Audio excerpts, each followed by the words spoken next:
अखिल भारतीय अखाड़ी परिषद के सदर महिंद नरेंद्र गरी की आखिरी रसूमात की अदायगी की गई। महिंद नरेंद्र गरी को भागमरी मठ के बगीचे में समाधि दी गई।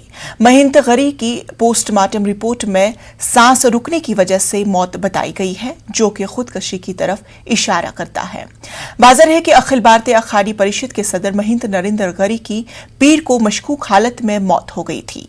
महिंद नरेंद्र गरी की लाश प्रयागराज में उनके भागमरी मठ में लटकी हुई पाई गई थी। कमरे का दरवाजा अंदर से बंद था। मौके से एक सुसाइड नोट भी बरामद हुआ है। खुदकशी नोट में उन्होंने आनंद गिरी, अदिया तिवारी और संदीप तिवारी को अपनी मौत का जिम्मेदार भी ठहराया है। उत्तर प्रदेश हुकूमत ने इस मामले में एक SIT तश्कील दी है। इस मामले में अब तक आनंद गिरी और आदिया तिवारी को गिरफ्तार किया जा चुका है।